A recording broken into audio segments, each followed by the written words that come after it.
At this point, everyone was tense, because along both sides of the road were sparse forests, dipterocarp forests, open and exposed so the enemy could easily stand and shoot from afar while it was hard for us to detect them beforehand. But fortunately, the enemy at this time was in a state of panic, so occasionally we saw a few sporadic shots fired and then they ran headlong. But that made it harder for us, because whenever the enemy was detected, the tanks would stop again. Infantry jumped off the tanks running and firing into the woods on both sides.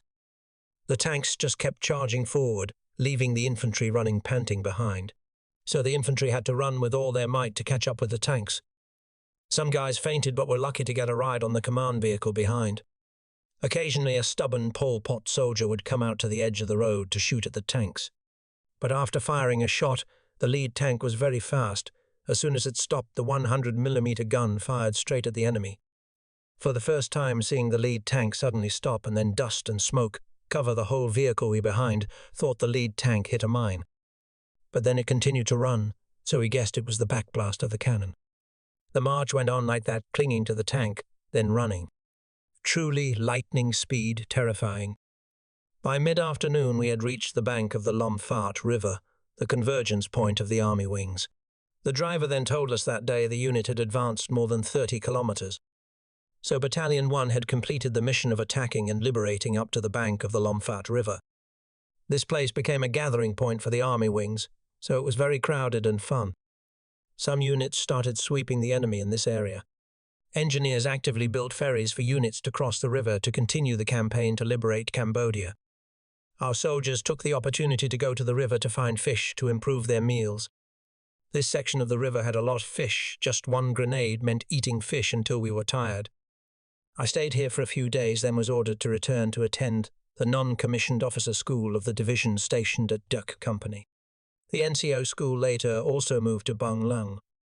After a few months of study, I was ordered back to the unit to flank with the brothers.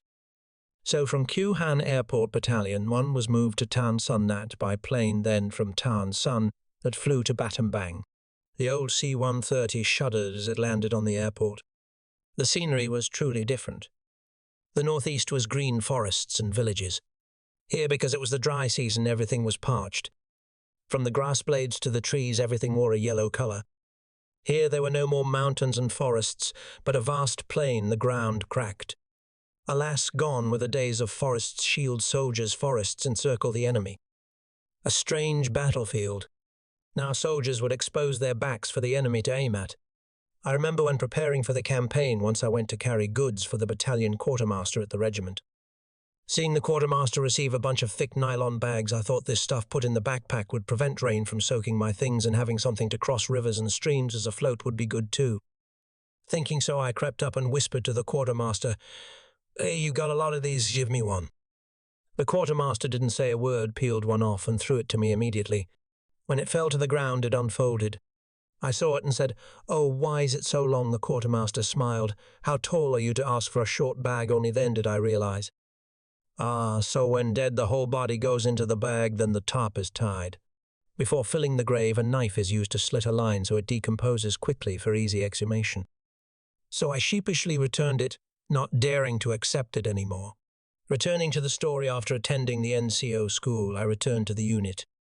Then from Kyu Han Airport Battalion 1 was moved to Tan Son Nhat by plane, then from Tan Son Nhat flew to Battambang. The first impression when arriving in Battambang was after a terrible THUMP inside the sealed plane. We told each other the plane crashed, but no, it was just a landing. Then we were swept into the whirlwind of the dry season sweep. Day march, night rest, passing through who knows how many places, perhaps more than half of Battambang province. When the sweep campaign was over, the life of holding posts began again. First holding on Route 5, then Route 10, and finally staying right in Palin town. The final leg of my military career, friends. The characteristic of Palin, as you know, is one of the 2 largest ruby mining areas in Cambodia. There's another one in the northeast military region, but I don't remember the place name. But I hadn't seen any rubies yet, while malaria in this region was the most famous in Indochina, attracting the attention of malaria researchers worldwide. The people here were so afraid that they didn't eat the local fruit, but had to transport it far away to sell and buy fruit from elsewhere to eat. I thought malaria makes you crave sour things, but eating sour things makes the disease relapse and not go away. Surrounding Palin town was a vast coffee plantation and a processing plant. Previously it seemed Corp 3 or some border guard unit had been here, so they had picked everything clean. First, they picked the cut stones. After those ran out, they picked the uncut stones. Regarding the market, according to the transport guys who often returned to Battambang to receive goods, the blue stone was the most valuable, followed by the red stone and finally the white stone. Unlike in Vietnam, red stone was the best. But later, when all the stones were picked, mined, and nothing was left, perhaps they would buy any shard red, purple, yellow. We were latecomers. The early birds had picked everything. And besides, you had to have the luck to find treasure. Like in my company one day, hoeing the ground to plant vegetables, 4 or 5 guys were hoeing together. But then one guy shouted, "Hey, I found a mace of gold." It turned out to be Hip from Quang Nam, a 78 recruit who found a gold ring. Just like that. So I also tried after every rain, keeping my eyes peeled, looking at the ground, hoping to find a little something. But truly, if it's not your fate, you have to accept it. In Palin, my only talent was catching rats, making traps in the style of the Cambodian people. Catching dozens of rats, keeping them to eat gradually because now the state only supplied rice and salt. The good thing was that rats in Cambodia were quite fat. Some were as thick as a wrist. Rendering them yielded a bowl of fat. Well, fat for lamps for making lighters. We ate so many rats that our whole bodies smelled of rats, clothes smelled of rats. Perhaps those who have been to Palin or near Palin must have had malaria. No one could avoid it. Therefore, the brothers here were often complacent about malaria, and some people lost their lives. That was because after being treated for malaria, they immediately went to bathe in the stream due to not having bathed for many days, being dirty. If no one followed to watch, they could die instantly. Back then, in my company, there was HT from Nha Trang. After more than a week of treatment at the infirmary, he returned. That day, he craved a bath. Passing by and seeing me, he asked me to watch him because he was afraid of drowning. I thought the stream is shallow. How could anyone drown? But I didn't have the heart to refuse, so I followed him to the stream. I was on the bank watching him slowly step into the stream. But just as his feet touched the water, I only heard a gasp, and then his whole body collapsed into the water like a tree felled from the high bank. I only had time to dive into the water, not run anymore.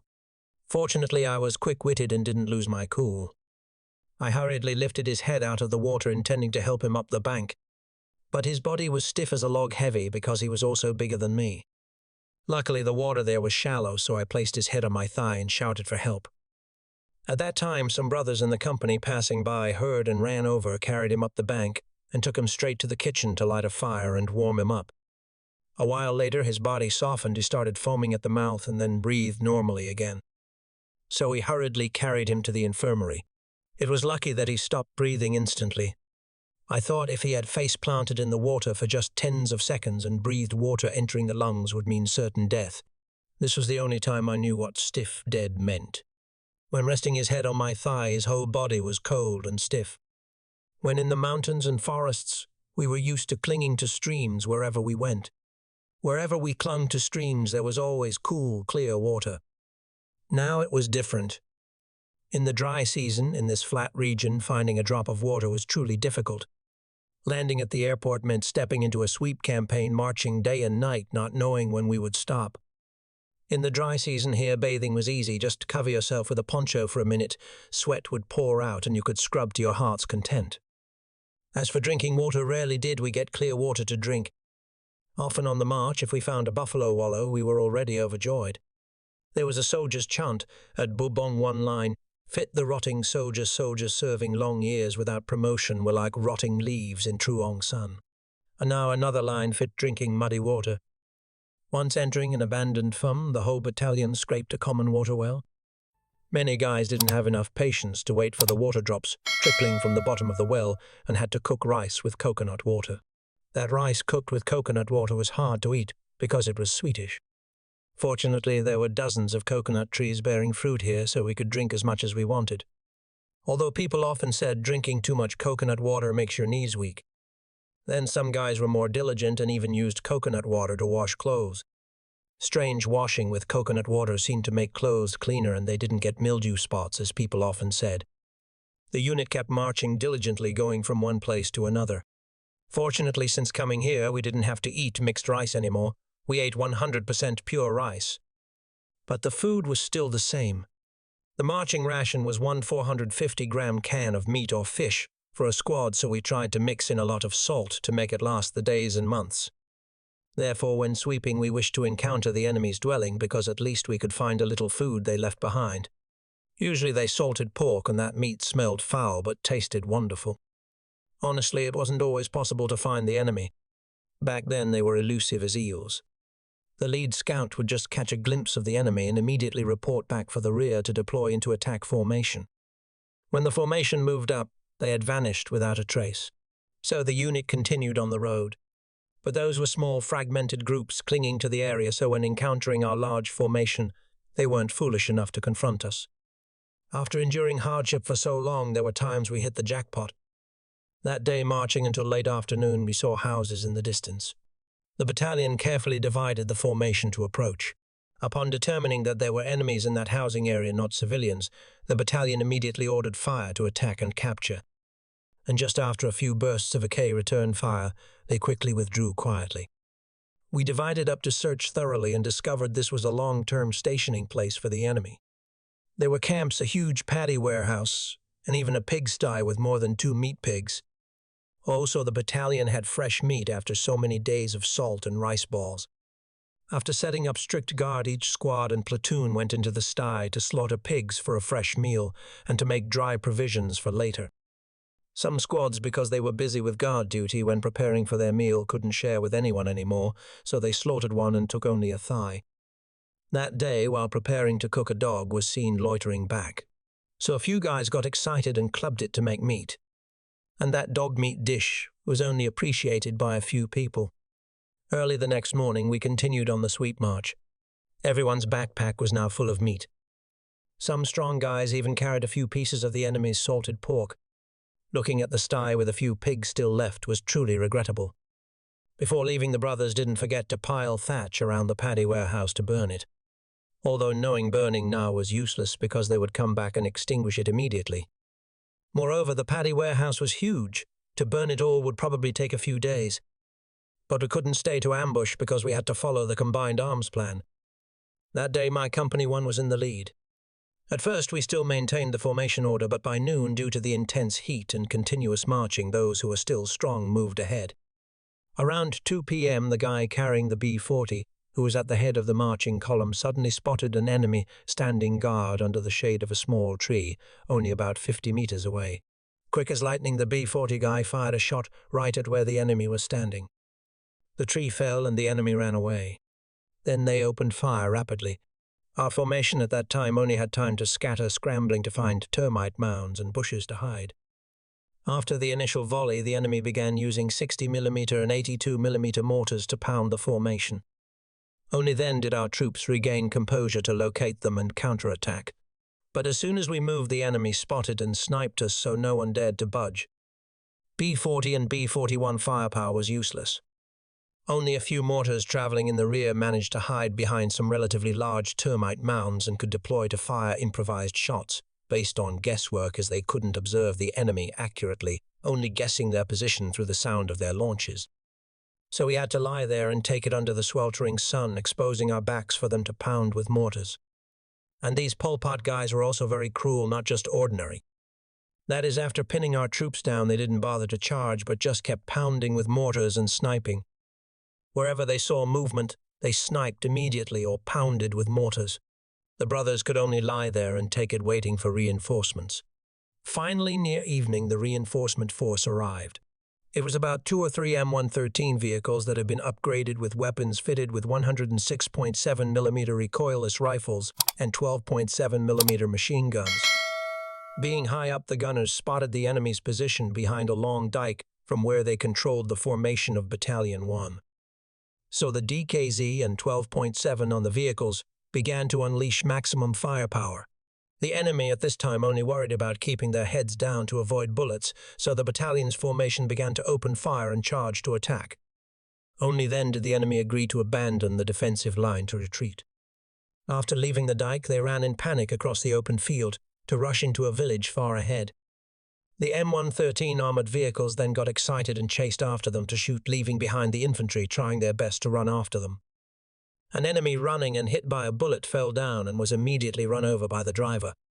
In that battle, the enemy left behind about 3 bodies. We had wounded and quite a few killed. But there was a coincidence that the guys who ate dog meat the day before were either wounded or killed. And also since then, many brothers were wary of dog meat, although the life of rice, salt and fish sauce continued daily.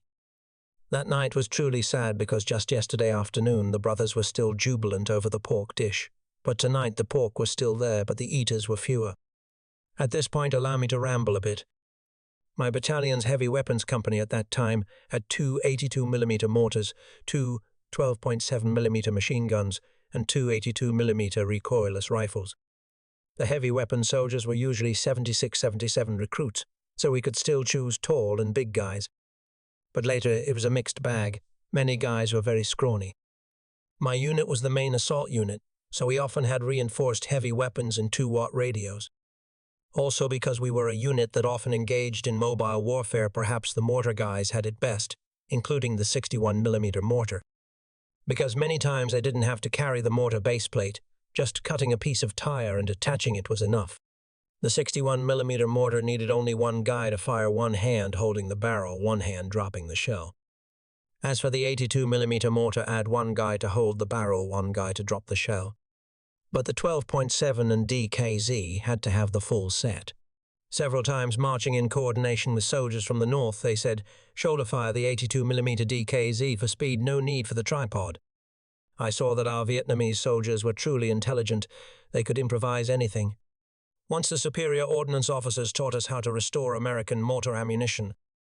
It was truly hair-raising, but then people listened. Back to the story of the sweep marches in the forest. I remember that time the formation marched in a sparse forest. This time there were M113 vehicles along. Suddenly a vehicle roared and rushed forward. The infantry didn't understand what was happening when they saw the vehicle stop abruptly and spew smoke. In the distance, a boom sound between 2 tree trunks sharing a route. The infantry instinctively rushed up and fanned out to the flanks, but saw no reaction, so we stopped shooting. When we reached the M113 and asked the gunner, we were reported that, while sitting on the vehicle, he detected 2 enemy soldiers hiding behind that tree stump.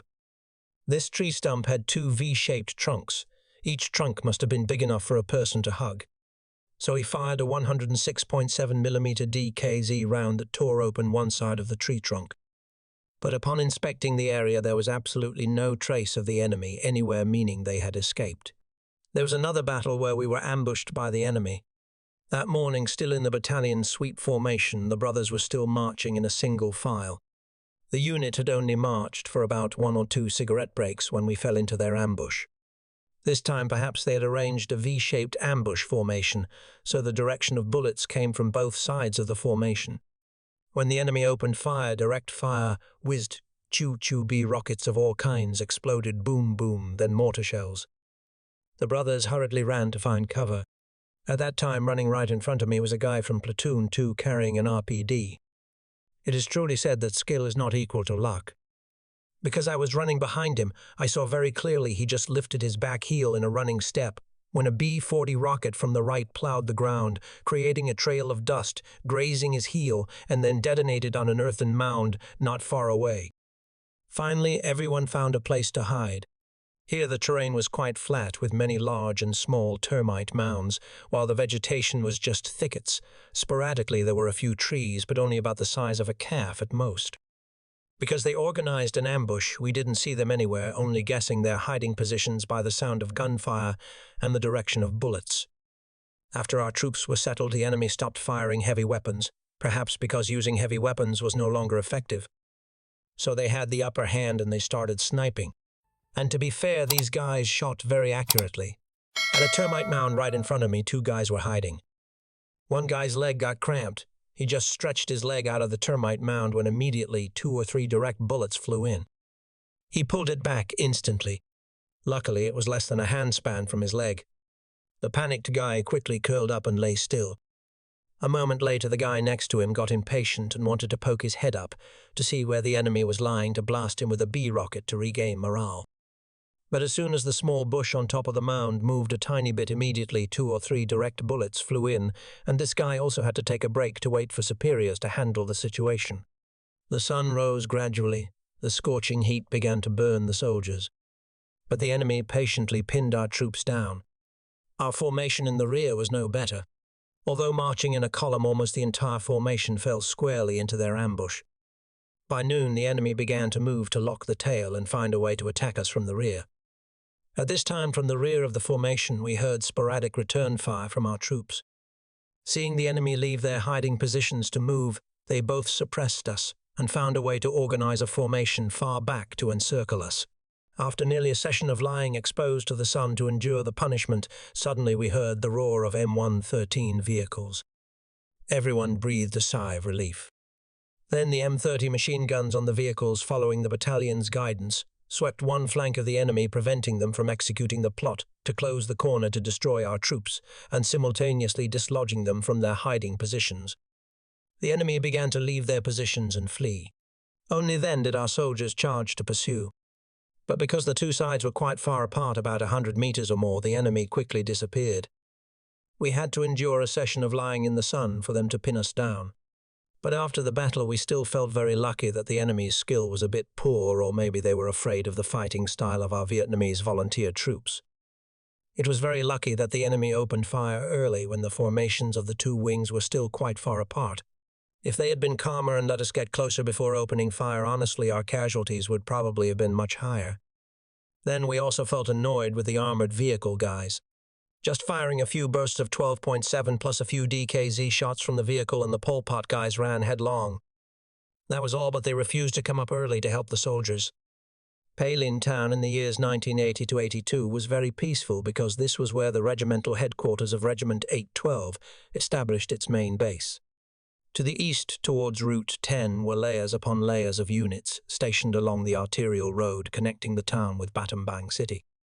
The enemy also used large forces many times, trying to cut off and encircle to destroy the units stationed in Pailin.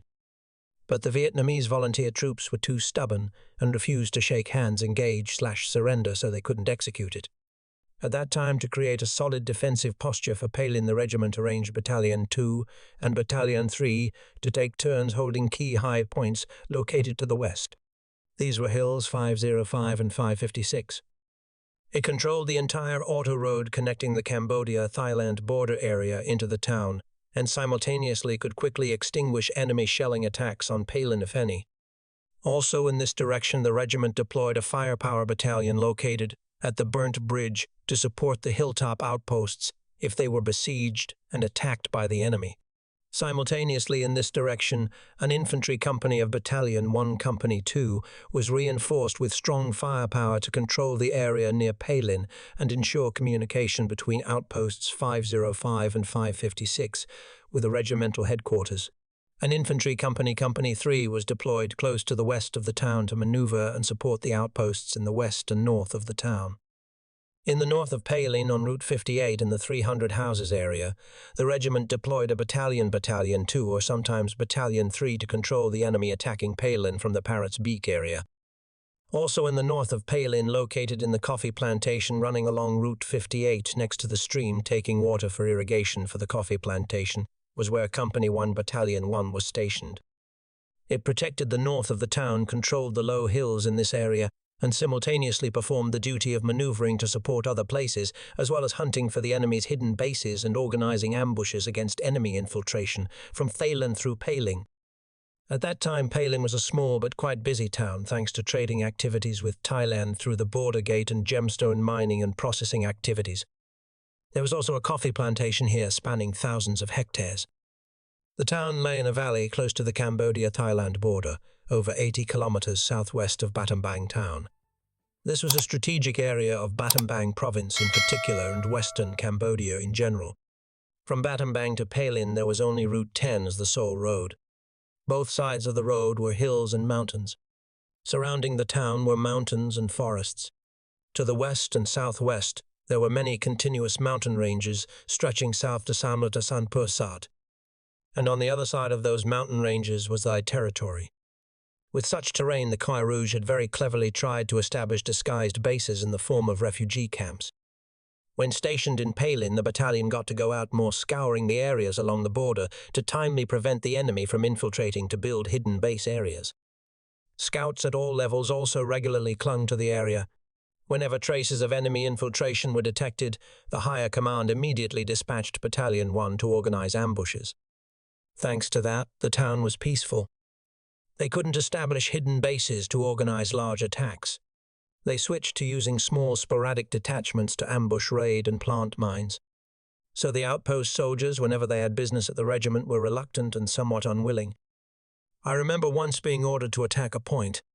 After a few days of marching, the soldiers began to move into the occupying position, but somehow the enemy discovered the formation. They used heavy firepower to blast the formation. This time the soldiers got a taste of artillery and mortars. They used everything from 82 to 120 mortars and even 105mm artillery. They fired indiscriminately, sometimes into the formation, sometimes in front, sometimes behind. The soldiers didn't know which way to run. At that moment, the only way was to lie in place, trying to dig a foxhole for oneself in the shortest time to avoid shrapnel. The company started taking casualties. Perhaps the most pitiful was Anchdieng from the Trang. This guy usually had a naturally gifted, very clear voice for Kai Luang reformed opera. When inspired, he often sang songs like Vodong So Bach. Sometimes when he wanted to cause laughter, he sang parodies also in Vong Ko style, "Oh darling / I love you not for money / but I love you for the pack of cigarettes brand, old man." Although hearing it again and again every time we heard it, we felt stress relieved. He died from shrapnel. Then there was An Bu. He was also from the Trang but of Hu origin. He was the one who won the gold medal in the company's tobacco pipe smoking contest. That was when we were trainees in Ki San Quang Nam Da Nang. In this contest, the company's political officer, Ang, a native and also a tobacco pipe master, participated. An Bu won first place with a record of shooting 6 pipes, according to the contest standards, without passing out. In this battle, he also died because shrapnel sliced off a part of his skull. Later, I heard friends say it was because his foxhole wasn't dug deep enough yet. People often say bullets seek people. We often criticize superstitious practices, but in war the word fate manifests quite clearly. Also in this battle, my friend thought I was a testament. Just as he finished digging his foxhole and was crouching down to see if it covered his head, the order came to evacuate the wounded. This was reluctant because the artillery was still exploding incessantly. And luckily he completed the mission unharmed. But when he returned to his combat position, alas, an artillery shell had helped him dig his foxhole deeper while he was gone. He said at that moment he felt cold all over and was extremely grateful to the commander who sent him to carry the wounded at that time. So after more than 2 hours of lying there enduring the enemy's mortar and artillery fire, our side finally started to provide artillery support for the infantry. The enemy's mortar and artillery fire began to thin out, and then the command to charge was given. Although shouting charge was to boost morale, honestly, where the enemy was in the forest was very hard to see. Just maneuvering in the Oro Thorn forest for a stretch, the whole company had to stop again. Because at this time overhead was the sound of 37mm bullets flying RORO. It felt like if we just stood up straight, we would be hit immediately. A moment later, the commander sent down the order explaining that we were firing to support the infantry so the brothers could continue to charge. So the brothers continued to charge, but were still worried sick. In general, during the time holding the post in Palin, almost no day passed without gunfire. But war has to be like that. Now keep telling stories of fighting and stabbing all the time while having the reputation of being right in the navel of rubies. Perhaps a little bit of gem talk wouldn't hurt. Back then in the dry season, the wells in Palin were all dry because this was a limestone mountain area. Units had to go down to the stream to fetch water. At the regimental headquarters, some sections stationed in civilian houses used rainwater stored in underground cisterns. At that time, Company 1 was right next to the regimental headquarters, so we overheard the story. In front of the transport company's house, there was a well. Because the dry season had begun, the well was dry, and water couldn't be drawn anymore, so there was a plan to dredge the well. Of course, a new recruit just arriving at the unit had to volunteer to climb down the well. He was from Saigon, enlisted in 80. After dredging up a pile of rocky debris, he reported up to the surface that there were some strange square lumps. So the veterans above said put them in and send them up to sea. He put those black lumps into the bucket to be pulled up. Then above they shouted down, look carefully if there are any more lumps. So he tinkered and dug again. But this time he got suspicious, because surely there was something valuable. That's why the veteran said, "Look carefully." So after searching thoroughly, he put a few more lumps into the bucket, but didn't forget to pocket 2 lumps for himself. After finishing dredging the well and coming up, he realized they were gold bars. Because they had lain at the bottom of the well for a long time, they were black. So he devised a plan to return to Mother. He invited a fellow Saigon compatriot who enlisted at the same time to cross Route 10 to return to Battambang. Luckily, on the way, they weren't visited by Pol Pot troops, nor did they step on mines or traps. But when they reached the division headquarters, they were discovered by one of our units and invited to the division military police for tea. So everything was exposed. The very next day, there was a vehicle accompanied by military justice returning him to his old position. And the military justice team didn't forget to confiscate all the gold bars found. It seemed to be about 10 lumps or so. So if fate doesn't decree you to have wealth, even if you put it in your pocket, it will be pulled out. That's about gold, but as for rubies, honestly, I've never seen them.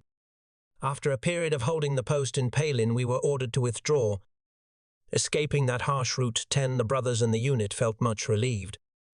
No more scenes where 100% of the troops had malaria attacks on some days. Every day, the brothers organized searches around the area to hunt for enemy traces. A large field area was controlled. Feeling that this place was safe, soldiers started night hunting. But forest animals here weren't plentiful. Occasionally there was a civet, a rabbit, a porcupine, or a muntjac. Wild boars here were very smart. No one had met them to shoot, although their tracks were seen during the day. Once on patrol, we saw some big mango trees in the season of ripe fruit falling all over the base. Under the tree was a mud puddle full of fresh pig tracks, proving that a whole herd of pigs had come to eat ripe fruit.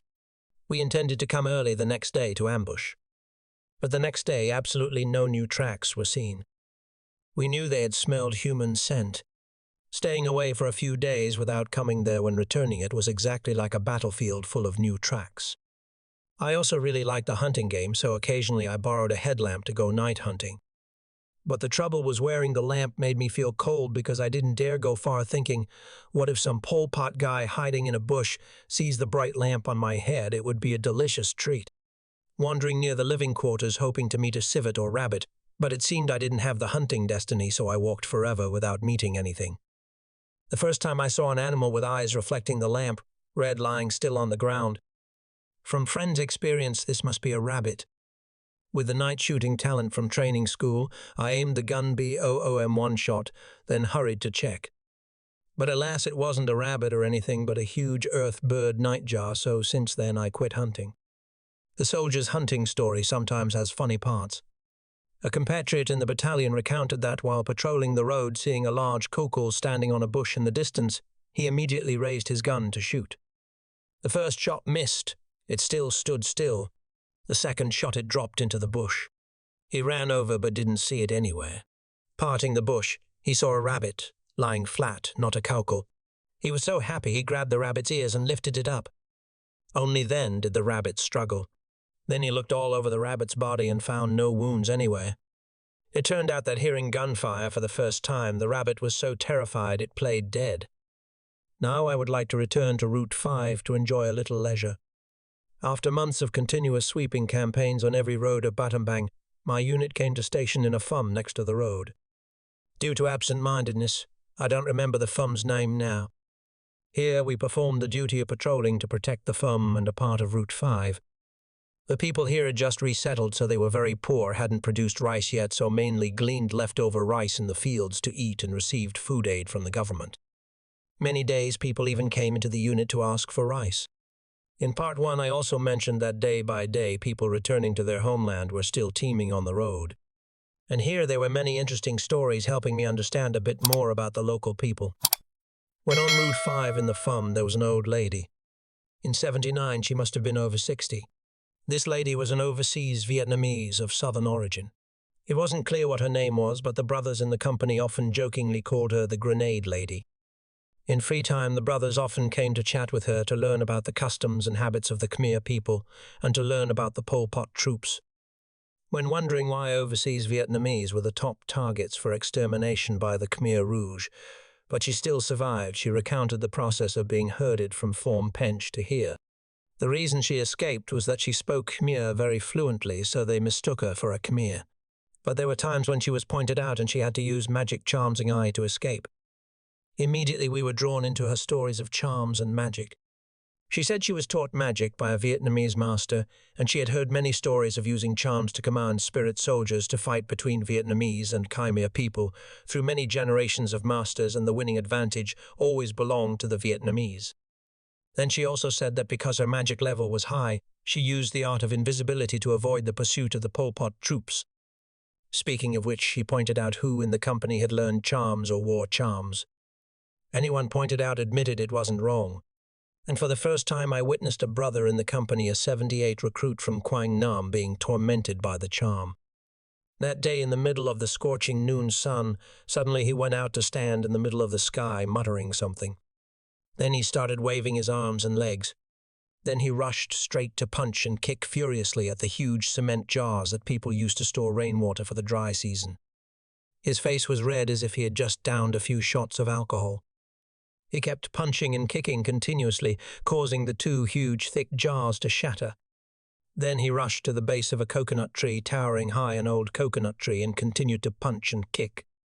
I don't understand what strength made the coconut tree shake with every punch or kick, dry and young coconuts falling thud-thud. After more than an hour of continuous punching and kicking, he finally knelt down at the coconut tree base, his face still dazed. A long while later, his face returned to normal. Only then did the brothers dare to swarm around to ask about his health. He said he had just been punished for walking under a clothesline, perhaps a women's clothesline. He said he had been punished before, but likely just a headache and dizziness, never punished heavily like this.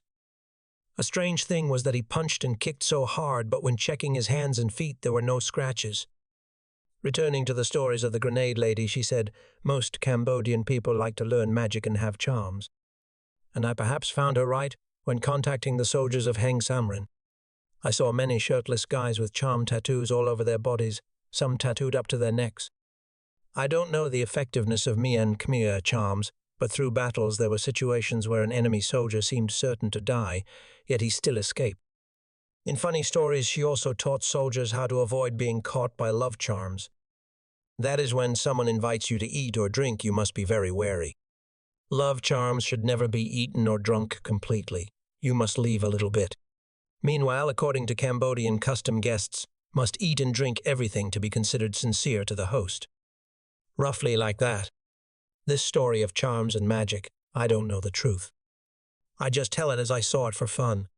Don't listen and believe it, and go find a master to learn. The pale in memory of veteran BCSN pauses here. Thank you sincerely for taking the time to follow. If you find it interesting, please remember to click subscribe to support the channel and follow the next parts. Once again, thank you very much and goodbye, friends.